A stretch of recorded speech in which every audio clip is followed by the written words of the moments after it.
Hello everyone, আসসালামু আলাইকুম। আজকে তৈরি করে দেখাবো টার্কিশ স্টাইলে চিকেন কাবাব। এটা যে কোনো রাইস, রুটি, পরোটা বা বিকালের নাস্তা হিসেবেও কিন্তু এমনি এমনি খেতে পারেন।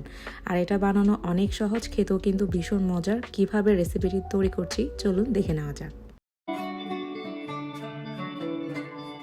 প্রথমে চিকেন কাবাবটি বানানোর জন্য এখানে 600 গ্রাম চিকেনের বোনলেস নিলাম। আমি লেগ থাইয়ের পিস ব্যবহার করছি, তবে আপনারা মুরগির বুকের মাংস দিয়েও কিন্তু করতে পারবেন। ভালো মতো মুরগির মাংসগুলো ধুয়ে নেওয়ার পরে আমি একটা হ্যান্ড ব্লেন্ডার দিয়ে ভালো মতো মিহি করে ব্লেন্ড করে নিচ্ছি, যেভাবে দেখতে পাচ্ছেন। এভাবে কিন্তু একদম মিহি করে ব্লেন্ড করে নিতে হবে। কাবাবটা বানানোর জন্য এখানে কুচি করা কিছু কালারফুল ক্যাপসিকাম নিলাম, যেমন আধা কাপ নিলাম সবুজ ক্যাপসিকাম আর আধা কাপ নিলাম লাল ক্যাপসিকাম। এরপর স্বাদ মতো লবণ, 1 টেবিল চামচ নিলাম লেমন পেপার আর 1 টেবিল চামচ নিলাম সিলান্ত্রো লাইম সিজনিং। আর এই ধরনের বিভিন্ন টাইপের সিজনিং কিন্তু এখন বাংলাদেশের সুপার শপগুলোতেও পাওয়া যায়। এরপর নিয়ে নিলাম আধা টেবিল চামচ লাল মরিচের গুঁড়া, 2টি আস্ত কাঁচা মরিচ এভাবে কুচি করে নিলাম। আর নিলাম কুচি করা আধা কাপ ধনে পাতা আর কুচি করা আধা কাপ পুদিনা পাতা। এরপরে ব্লেন্ড করে রাখা মাংসগুলো ম্যারিনেটের জন্য দিয়ে দিচ্ছি আধা টেবিল চামচ রসুন বাটা, আধা টেবিল চামচ আদা বাটা। এরপর দিলাম ধনিয়া পাতা আর পুদিনা পাতা। আর এই কাবাবটাতে অবশ্যই ফ্রেশ এই ধনিয়া পাতা আর পুদিনা পাতা ব্যবহার করতে হবে, এতে করে কাবাবটাতে খুব সুন্দর একটা ফ্লেভার আসে।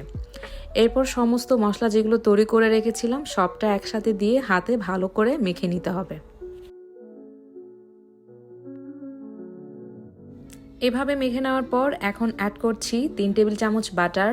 আপনারা চাইলে তেলও ব্যবহার করতে পারেন, তবে এই পর্যায়ে তেল কিংবা বাটারটা ব্যবহার করলে কাবাবটা যখন ভাজবেন তখন বেশি করে তেল দিয়ে ভাজার দরকার পড়বে না।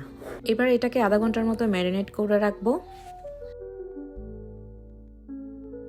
ফিরে আসলাম 30 মিনিট পর। এবার সামান্য চিকেন কিমাটা এভাবে হাতে নিয়ে প্রথমে গোল করে নিতে হবে, আর অন্য হাতে সামান্য তেল কিংবা বাটার লাগিয়ে এভাবে চ্যাপটা করে একটা কাবাবের শেপ দিতে হবে। তবে আপনারা চাইলে আপনাদের পছন্দ মতো শেপও কিন্তু দিতে পারেন। আর আমি কাবাবটার চারপাশে এভাবে করে একটু সেট করে নিচ্ছি। এরপর একটা ছুরি দিয়ে এভাবে করে দাগ টেনে নিচ্ছি, যাতে কাবাবটা ভাজার পরে দেখতে সুন্দর দেখায়। এই তো হয়ে গেল একটি কাবাব। এভাবে করে আমি সবগুলো কাবাব বানিয়ে নিব। যে কোনো উৎসব অনুষ্ঠান কিংবা অতিথি আপ্যায়নে এই ধরনের চিকেন কাবাব আপনারা চাইলে খাবারের মেনুতে রাখতে পারেন।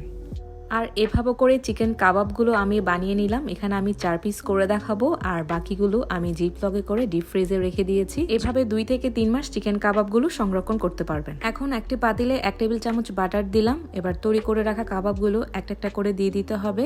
এভাবে চুলার আঁচ লো টু মিডিয়ামে রেখে এক পাশটা 2 মিনিট করে ভেজে নিতে হবে। আর এভাবে গোল্ডেন ব্রাউন হয়ে আসলে একটা পাশ অপর পাশটা উল্টে দিতে হবে। সেমভাবে অপর পাশটাও 2 মিনিট করে ভেজে নিতে হবে। টোটাল 2 পাশটা 4 মিনিট করে ভেজে নিলেই হবে। যেহেতু চিকেনগুলো একদম মিহি করে ব্লেন্ড করা, তাই এটা হতে তেমনটা সময় লাগবে না। তবে 4 মিনিটেরও বেশি যদি কাবাবটা ভেজে নেন, এতে করে কাবাবের ভেতরটা শক্ত হয়ে যাবে আর ভেতর থেকে নরম কিংবা জুসিনেসটা থাকবে না। এই তো কাবাবগুলোতে খুব সুন্দর কালার চলে এসেছে আর হয়েও গিয়েছে গরম গরম কাবাব। দেখতে অনেকটা লোভনীয় হয়েছে আর খেতেও কিন্তু ভীষণ মজা হয়েছে। গরম গরম এই কাবাবটা খেতে এত মজা এবং এত ফ্লেভারফুল, যেটা আপনারা বাসায় তৈরি না করলে বুঝবেন না। ভেতর থেকে কতটা নরম আর জুসি ছিল আপনারা নিশ্চয়ই দেখে বুঝতে পারছেন। আশা করছি আজকের এই চিকেন কাবাবের রেসিপিটি আপনাদের ভালো লেগেছে, আর ভালো লাগলে অবশ্যই আমার চ্যানেলে একটি সাবস্ক্রাইব করে পাশে থাকবেন।